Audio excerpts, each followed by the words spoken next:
O Palmeiras tem 3 zagueiros. Ele tem o Gustavo Gomes, tem o Fux e tem o Murilo. Quando você perde 2 de uma vez só, que foi o que aconteceu, porque o Murilo tá machucado e o Gustavo Gomes estava suspenso, você tem um só. E quem que vai jogar com ele? Então, houve um erro... Sormani. Oi.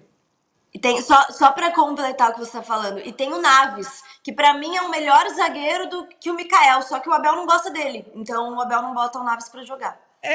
Aí vem a parte turrona, né? A teimosia do Abel. Ele coloca o Mikael, que todo mundo sabe que é um jogador que não tem o nível para jogar no time do Palmeiras. Ele pode ser bom num outro time, numa outra situação, mas pro Palmeiras ele não serve. E entrou nesse jogo e ficou claro isso. E a questão do lateral esquerdo também. Gente, você pode perder o lateral por suspensão, você pode perder o lateral por lesão. Como é que faz? Quem que joga ali? Entendeu? Não tem ninguém. Então, há, de fato, um erro na montagem desse elenco. E o principal responsável por isso é o Abel Ferreira. Porque a Leila, ela tá lá para fazer outra coisa. Ela tá para assinar cheque e dizer, olha, dá para contratar. Porque ela não tem conhecimento de futebol para chegar e falar assim, escuta, o Abel, contrata tal para jogar para ficar na reserva do Piquerez. Ela não tem esse conhecimento. O Anderson Barros trabalha no Palmeiras ainda? Uma pergunta estou fazendo, Isa. E, Quesada? Trabalha. Ninguém mais ouviu falar do cara. Sumiu. Ninguém mais fala do Anderson Barros. Quer dizer, a Leila entregou a chave do vestiário pro Abel Ferreira. Ele manda e desmanda dentro do Palmeiras. Esse é o grande erro, esse é o grande equívoco da administração da Leila Pereira, que foi muito infeliz, aliás, ao postar uma foto no Instagram dela, contando tudo o que aconteceu dentro do avião dela, se exibindo num jato particular. A troco que ela fez aquela foto ali. Isso caiu muito mal, principalmente entre os conselheiros do Palmeiras. Boa parte da torcida também está enraivecida com essa foto, ela ostentando riqueza dentro do jatinho dela para explicar a queda do Palmeiras. Tem dó, Leila. Dona Leila, perdão. Tem dó, dona Leila. A senhora é uma presidente que eu reputo como talvez a melhor de todas. De todos os presidentes que tem aqui, talvez a senhora seja a melhor presidente. Mas, nesse momento, ficou claro que a senhora não pode mais ostentar esse status de melhor presidente entre todos os times do futebol brasileiro. Porque a senhora entregou a chave do vestiário para o Abel. O Abel é um cara que tem sérias limitações. Ele é bom para o nosso consumo de cá, ou seja, para o mercado brasileiro sul-americano. Agora, aquele upgrade para fazer o Palmeiras atravessar o oceano e ser campeão mundial, ele não consegue. Foi a 3ª vez que ele fracassou. Foi a 3ª, ele fracassou diante do Chelsea, fracassou de novo diante do Chelsea e teve uma outra Libertadores que caiu na semifinal. Nem na final chegou. Perdeu, acho que pro Tigres do México, se eu não estou enganado. Tá? Então, tá na hora de... Olha a foto, gente. A troco do que ela faz esse texto, que é um texto muito interessante, dentro do avião dela, ostentando. Tenha santa paciência, gente. Torcida do Palmeiras ficou louca da vida quando viu essa foto, era dentro do avião. Tem dó, pô. Tem que se respeitar o torcedor, gente. A troco do que essa ostentação aí? Entendeu? E, o Abel, repito, o Abel, ele é bom pro consumo local. Lá pra fora, ele não consegue. Por isso eu acho que se o Palmeiras tem ambições de conquistar o mundo, e eu sei que o Palmeiras as tem, ele tem que trocar esse treinador. Chega, não dá mais o Abel Ferreira. Chega de conversa. Pô, a pergunta que o Facincani fez pra ele, pro Estevão depois do jogo, ele e o Estevão dando rezada, debochando. Coloca a foto aí. E o torcedor do Palmeiras chorando. Isso foi muito ruim. Isso foi muito a eliminação do Palmeiras. E olha isso, gente. O Palmeiras tinha acabado de ser eliminado. Olha isso. Você acha que isso é o comportamento de 2 profissionais? Tudo bem, o Estevão é uma criança, tem só 18 anos. Mas o outro lá é um senhor. É um senhor que... Tem uma explicação isso daí, viu? Tem uma explicação. Qual é que na ida até o local da entrevista, o Abel certamente falou pro Estevão, vão massacrar a gente lá, tá? Se prepare.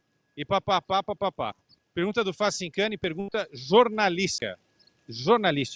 O que você poderia... Até simples demais como a pergunta tem que ser feita. O que você poderia ter feito... Minhas palavras. O que você poderia ter feito a mais para o Palmeiras classificado? Pronto.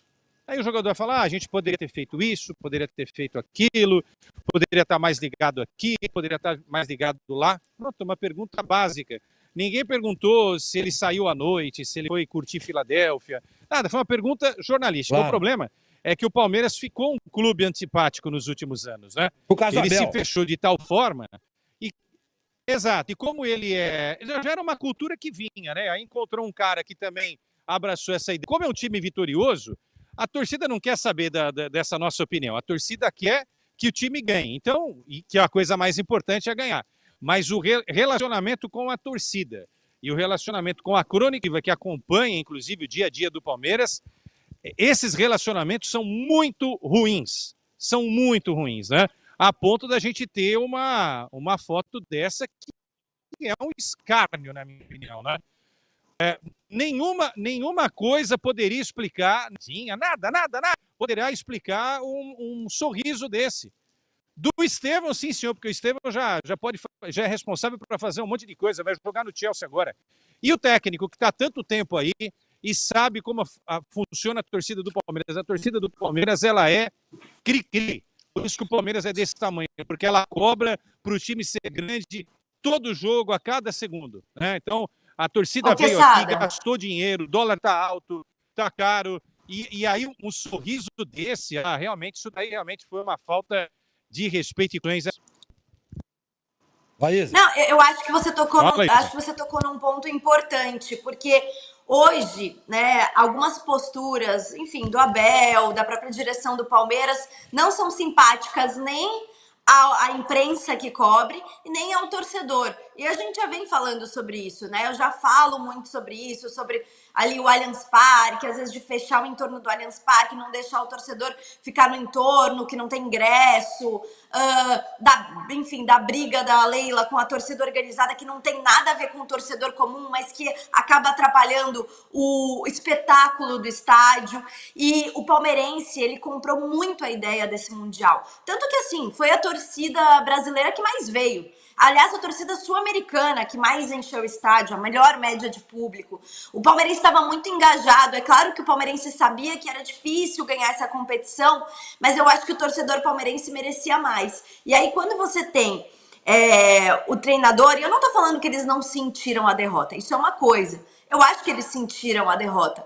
Mas a postura do treinador, do próprio Estevão na coletiva, com essa resposta ao Facincani, que foi uma pergunta totalmente normal, uma pergunta que não desrespeitou ninguém, e ele pode, o Estevão e o Abel, eles têm o direito de responder se quiserem ou não, mas eles não têm o direito de serem mal educados e de serem debochados. Porque nesse momento, não é que eles debocharam do Facincani, eles debocharam da torcida do Palmeiras que estava machucada e ainda está machucada com a derrota da forma com que foi. E a gente sabe que o campeonato mundial é a grande ambição do Palmeiras, do torcedor palmeirense. É uma derrota que vai ficar marcado para sempre na cabeça do palmeirense. Então, se eles não têm a sensibilidade de pelo menos respeitar esse momento, eu me pergunto, poxa, o que passa na cabeça, né? Porque aquele momento era um momento muito duro pro palmeirense. E ainda é. Então, assim, eu acho que foi muito ruim a postura dos dois. Muito ruim mesmo.